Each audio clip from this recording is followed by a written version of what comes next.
Hello friends, Shri Swami Samarth. तर हे बघा.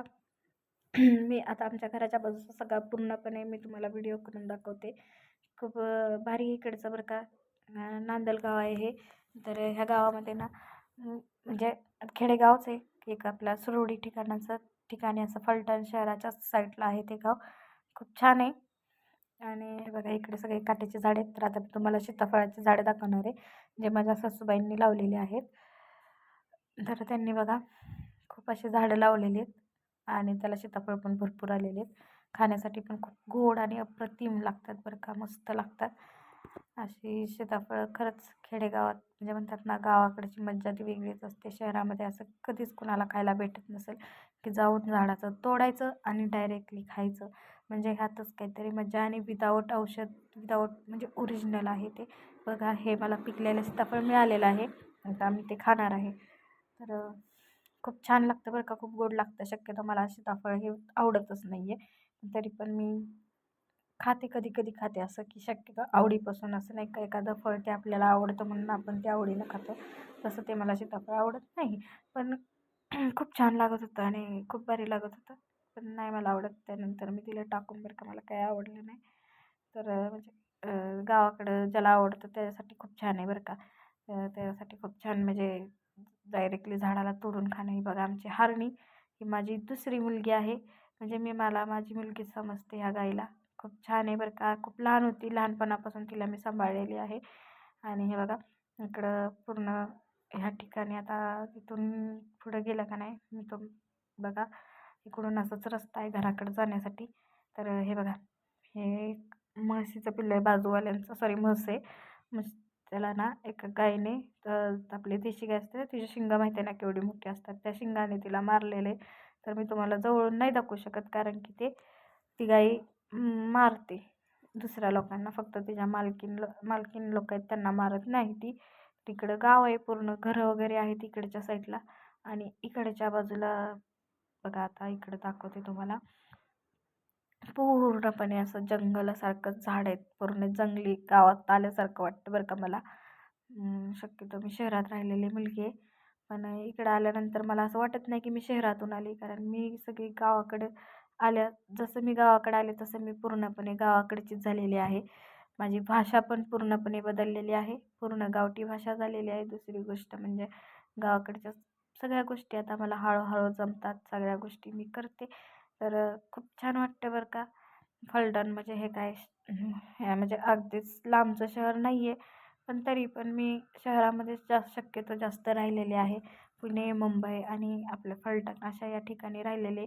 आणि लहानपणी काय मी राहिले असेल ते फक्त माझ्या घरी मम्मी पप्पाकडे. ते माझे मम्मी पप्पा पण शेतकरीच आहेत बरं का, आणि ते पण शेतीच करतात. पण तरी पण तेवढंच मला समजेपर्यंत तर मला आठवते की मी तिथं राहिले असेल. तिथून नंतर जी मी इकडं तिकडं जाण्यातच माझा वेळ पूर्णपणे घालवला.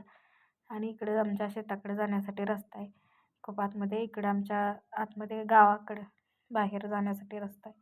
तर हे बघा, इकडून हे पूर्ण असा परिसर रिकामा आहे. घराच्या बाजूचंच आहे हे पूर्ण. एवढा एवढा परिसर आहे तो पूर्ण आमचंच. म्हणजे हे बघा, इथं आमचं कंपाऊंड आहे. तर आता हे सध्या नवीनच घेतलेलं आहे, नवीनच त्याला कंपाऊंड वगैरे टाकलेलं आहे. इकडे आमच्या हालणीसाठी आम्ही तिला म्हणजे सॉरी बसण्यासाठी पावसाचं वगैरे त्या हालरला पत्रा वगैरे लावलेला आहे. आणि तिला छोटंसं घर बनवलेलं आहे सध्या स्टार्टिंगला. अजून आहे तिला शेड वगैरे टाकायचं आहे, पण बघू. सगळ्या गोष्टी एका वेळी होत नाहीत, हळूहळू सगळ्या गोष्टी करत राहायचं असतं. तर सगळ्या गोष्टी एकदम करायच्या म्हटल्यानंतर खूप अवघड जातं. तर बघा, असं आहे आमच्या इकडे. असं म्हणजे खूप बघण्यासारखं खूप छान व्ह्यू आहे बरं का. रात्रीच्या ठिकाणी रात्री जर आपण इथं बसलो ना हवेला वगैरे, खूप छान वाटतं. आणि इकडं पाठीमागं सगळे झेंडूची झाडं मी लावलेले आहेत. आंब्याचं आहे, पपईचं आहे, पेरू वगैरे लावलेले आहेत. आणि पपईच्या झाडाला पण खूप, आता पपई खूप लहान त्याला असतानाच पपई आलेलं आहे. त्यानंतर बघा इकडे मी तुम्हाला दाखवते. पुढं आमच्या घराकडे जायचा रस्ता आहे. आता मी घराकडे चाललेलं आहे, इथंच बाजूला आहे. म्हणजे सगळं समोरासमोरच आहे आमचं. कंपाऊंड पण तिथंच आहे. त्यानंतर माझ्या म्हणजे जावंनी पण इथंच, दिरानी त्यांनी पण इथंच घेतलेलं आहे. समायरा आली बघा, हे 2 रुपये घेऊन आलेले, मोगऱ्याच्या झाडाची पानं घेऊन आली. तर ती मला म्हणते मम्मा हे 2 रुपये तू खा घेऊन ये. तर तिला म्हटलं तूच जाऊन घेऊन ये. आणि हे बघा हे जावंच आहे. इथं पण त्यांनी पण असं आत्ताच घेतलेलं म्हणजे आम्ही एक साथ सगळ्या गोष्टी घेतलेल्या आहेत त्या केलेल्या आहेत. खूप छान आहे आणि बघण्यासारखा पण व्ह्यू खूप छान आहे इथं बरं का. त्यांचं पण आता बघा इकडून आतमध्ये गेलं की डायरेक्टली इकडं रस्त्याकडे जातो आपण. तिथं काय आपलं नांदेडला जाण्यासाठी रस्ता आहे, नांदल सुरवडी वगैरे अशा ठिकाणी.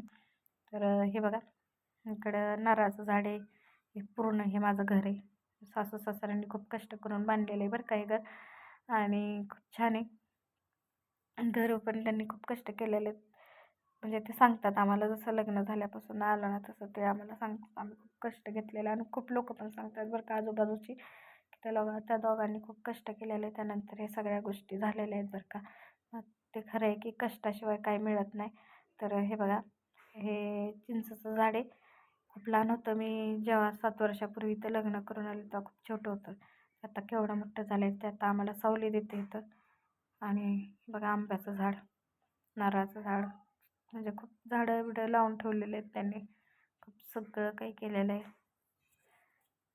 खूप छान हे सगळी बघा सीताफळाची झाडं मी तुम्हाला पलीकडून दाखवली होती.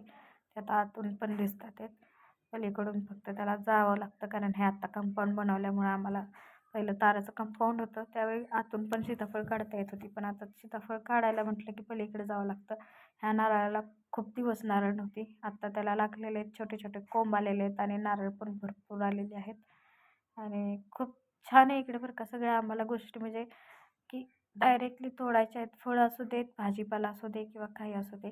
आम्ही शेतामध्ये गेलो तरी शेतामध्ये सुद्धा भाजीपाला वगैरे सगळं लावतात बरं का सासरे. मेथी, वांगी, भेंडी वगैरे वगैरे सगळे लावतात.